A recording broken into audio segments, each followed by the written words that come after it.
Hello again.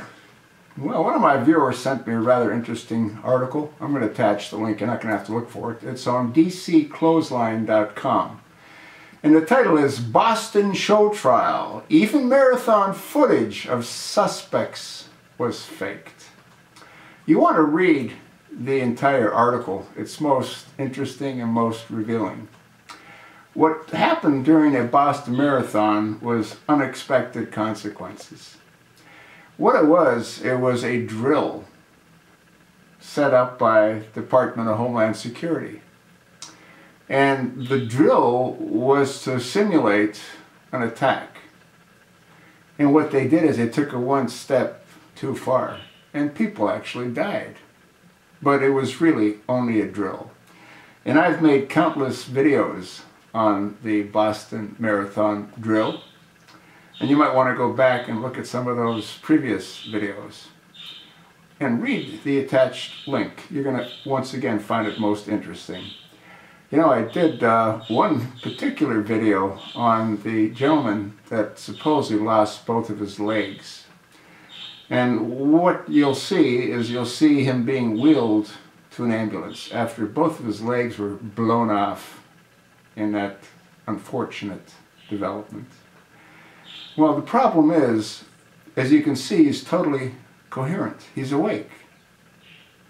Anyone that had just had both of his legs blown off would be probably unconscious, if not in incredible pain and agony.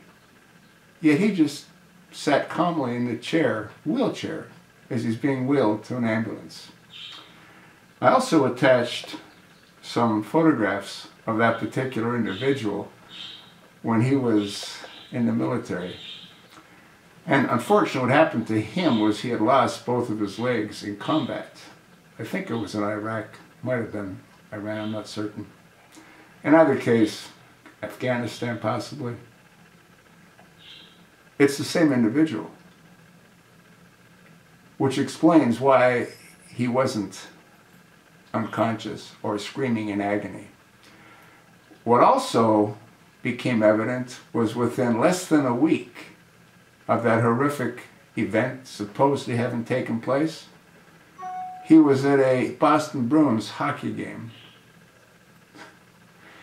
Now, I wish some doctors would sort of pipe up. My understanding is that if someone suffers such a horrific event, they're in the hospital for the better part of a year. But again, this soldier, this victim, was up and about within less than a week. There was also something that was most interesting was when Michael Obama, you know, Michael Obama, went to visit a Saudi prince who was in a hospital. He was, they say, a bystander, and he was slightly injured with shrapnel. And then this particular Saudi prince was on the no-fly zone list. Yet he vanished. Where'd he go? Well, he went back to Saudi Arabia.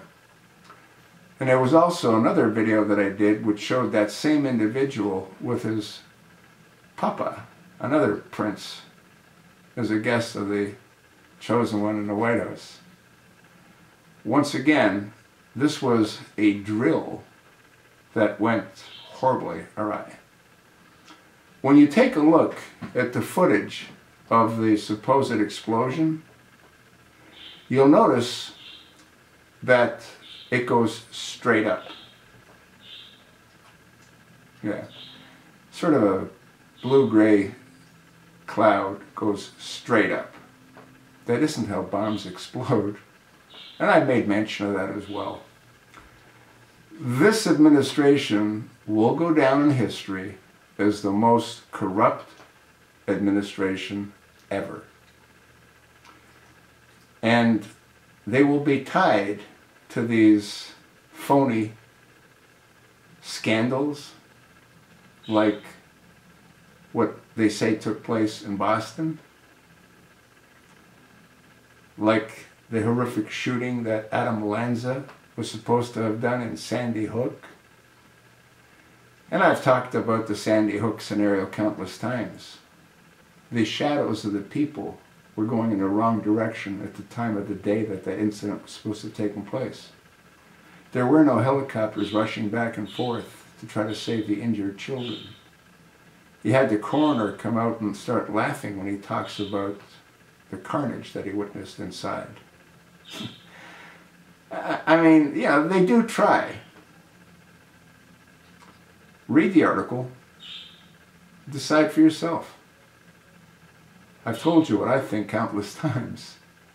Does it seem to make a difference? I don't know. You tell me.